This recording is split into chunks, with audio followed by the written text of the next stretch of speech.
Hi everyone, welcome back to Lifting the Lamp. This is Frater Eleftheria, and in this video I am continuing my analysis, my summary of the different cards of the tarot. This was a series that I began quite a while ago.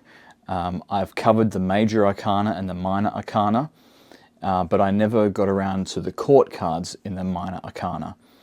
So the purpose of this video and the ones that will be following it, which will be every second video hopefully from here on in, is to cover the meanings of the court cards. I'm going to do 4 more videos to complete this tarot series.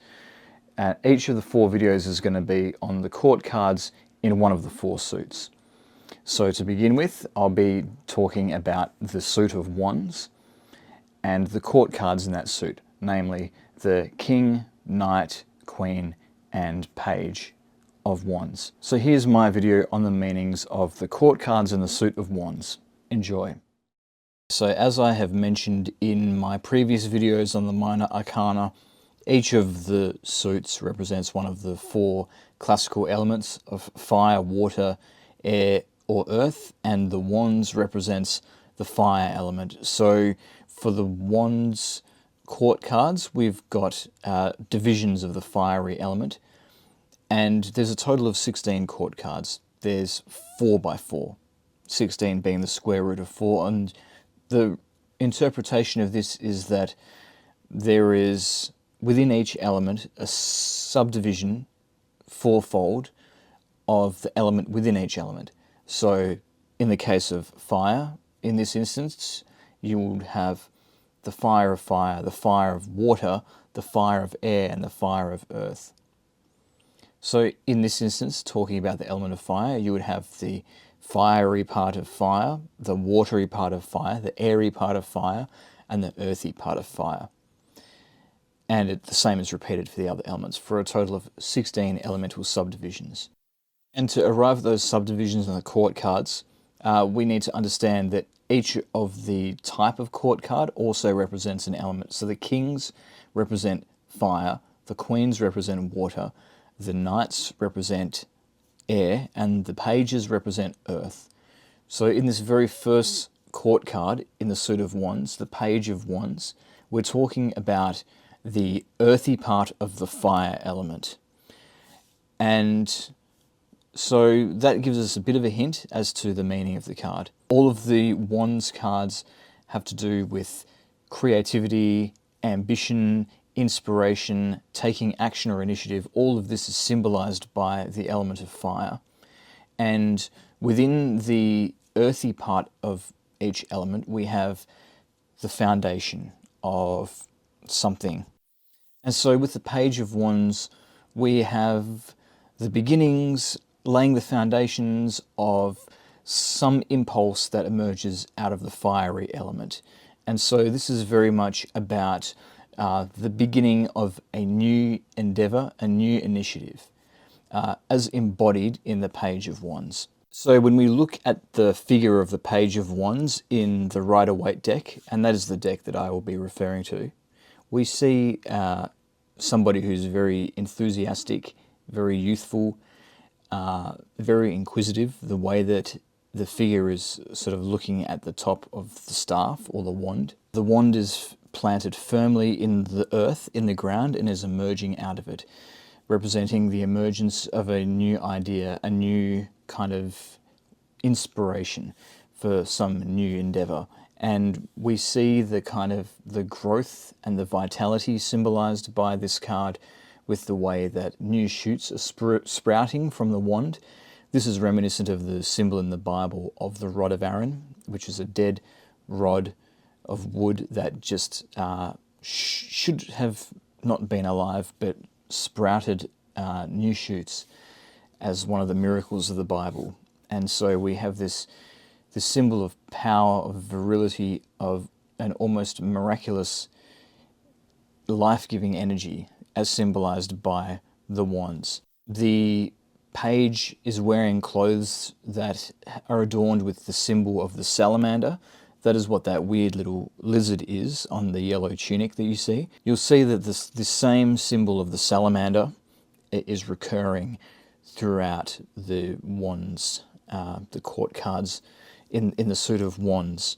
And it's kind of almost reminiscent of an Ouroboros, or almost like the dragon in the Order of the Dragon symbol, the way that it sort of curls around onto itself like that, the body of it, to form a circle. And so the dragon, or the salamander, is of course a symbol of fire. The salamander is the elemental of fire, which explains this symbol. We see more fiery symbolism with the feather in the cap of the page, as well as the boots of the page. You can see sort of reminiscent of the fire. Lots of reddish symbolism, of course. And not only is there a sense of something new emerging, and initiative, and inquisitiveness, and enthusiasm, but there's also a sense of adventure in this card. You see in the background there's a desert, again a very fiery landscape, but if you look carefully in the bottom right hand corner you can see 3 mounds. This of course represents the pyramids in Egypt, and the Rider-Waite deck was created in 1909 in Europe, and in that particular cultural kind of context, Egypt was seen as a very kind of exotic place to visit, and was associated strongly with the exploration of new lands. And the desert is otherwise very empty. This kind of reminds us of the emptiness or the potentiality of the desert, which is also the potentiality embodied in this card. So if you draw the Page of Wands, it can mean that there's a new and exciting venture on the horizon. You might feel a sense of new beginnings, you might feel a sense of enthusiasm, and it's about exploring your passions, some new passion, and where that takes you. And the court cards, more often than not, when you draw them in a reading, represent an individual. And so this court card, if you draw it, it may represent you, but more likely than not, it actually represents a person coming into your life who has all of these sorts of traits. Okay, so next up we have the Knight of Wands, representing the airy part of the element of fire. And this is kind of like a development of the Page of Wands, whereas the page showed the beginnings of inspiration, the beginnings of enthusiasm for some new venture. The Knight now acts upon that impulse of inspiration. It's a card of taking action and charging into that new adventure that was hinted at in the page cards. And again, we see the desert appearing and the 3 pyramids of Egypt appearing. So we have a very active card in the Knight of Wands, a very energetic card. The Knight of Wands is the airy part of fire, and both air and fire are active elements. So there's a lot of activity going on in this card. And it very much represents the pursuit of one's goals. The Knight contains the drive and the momentum that is necessary to carry to fruition that kind of inspiration, that initial inspiration that the Page of Wands had. The Knight in this card can be typified by his determination. This can also be seen as a card representing invention, as it is concerned with taking action on a unique creative impulse. And the element of air is very intellectual, so there is an element of inventiveness in this card, coupled with the originality of the element of fire. And again, we see the salamander motif repeated. The Knight of Wands is not afraid of taking initiative and daring to do something different, to charge into some new endeavour. However, this can also be the kind of weakness of the Knight of Wands, which can be seen as a reckless or impulsive card, sort of acting first and asking questions later. It can sometimes be to one's detriment to behave in that way. So it's always important, if you draw this card, if it's referring to you or another person in your life, that kind of drive and that ambition, while it is a very powerful energy, it does need to be tempered with a degree of logic and balance and and thoughtfulness. The next court card in this suit is the Queen of Wands. This is a different type of a card again. It's the watery part of fire. And so the Queen of Wands really embodies a couple of different qualities. There is the kind of power of the fire and, you know, the confidence and the leadership and the drive of the fiery element.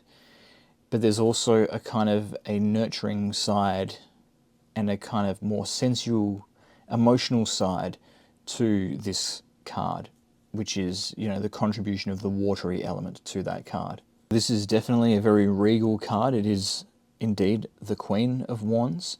We see her there sitting with her crown and holding her staff of power. The wand acting as the staff of power, sitting upon her throne with lions on either side of her, another symbol of power and might.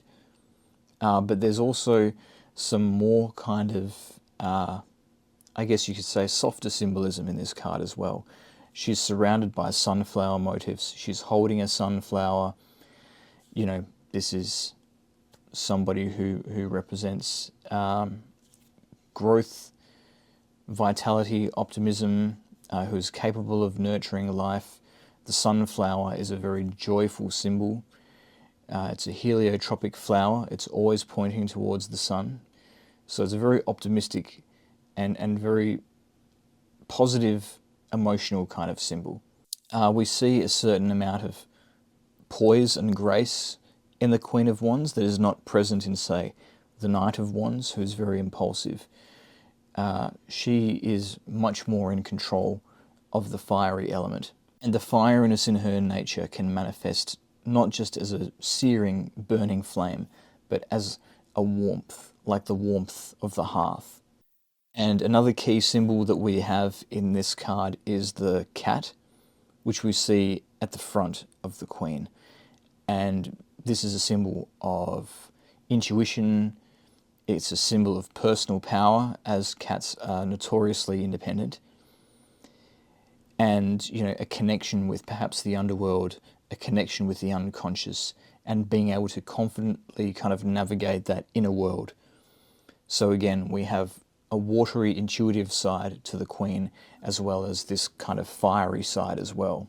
So the Queen of Wands will represent somebody who is confident, as well as passionate, as well as nurturing and inspiring. A very positive figure to have in your life, or a very positive kind of energy to step into if this card manifests in a reading and it represents yourself. Or the last card that we have in the suit of Wands for the court cards is the King of Wands. This is pure fire, the fiery part of fire.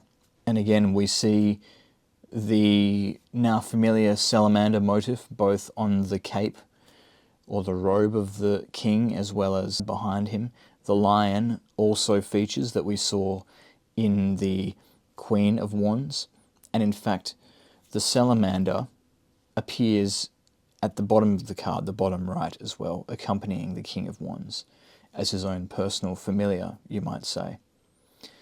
The crown of the king is reminiscent of fire, the red robes of the king reminiscent of fire, and of course he holds the wand as a staff of power, as does the Queen of Wands. And the King of Wands is really a true leader, one who's taken the element of fire, representing creativity and ambition and drive and vision and inspiration, and has really become the master of that element. And so the person who is symbolized, who the King of Wands symbolizes, will be a visionary leader, a very charismatic leader who can be a great inspiration to other people, and has a very strong sense of direction. You know, a very powerful personality, very good at setting goals and then smashing those goals and just achieving what they set out to achieve. One thing that is interesting about the King of Wands is the way that the king's head is sort of turned to the side and looking off into the distance. If you look at the other cards in the Rider-Waite deck, this is very reminiscent of both the 2 and 3 of Wands, both of which represent new adventures, perhaps even a conquest taking place, as the 3 of Wands depicts Caesar looking out over a horizon. So this is all about vision, it's all about power, and it's all about making bold moves and being seen as a leader that can do all of those things. So if you draw this card and it represents you, then you might be at a time in your life where you're very much stepping into your own power, taking control of your own destiny, becoming the king in your own life. Or it can represent a person stepping into your life who can act as a role model or a leader who can encourage you towards some great vision. So a very powerful card, and all of the fiery court cards are really quite beautiful and quite striking in their symbolism, I think. And that is the meaning. That is the meanings of the 4 court cards in the suit of Wands. Well, I hope you enjoyed that video. If you did, please leave a like down below, subscribe to this channel to support my work. And if you want to support me further, you can hit join or thanks down below. And if you're interested in my other videos on the other tarot cards, then go check out the tarot playlist on my channel. But thank you again for listening to this video, and I'll see you next time.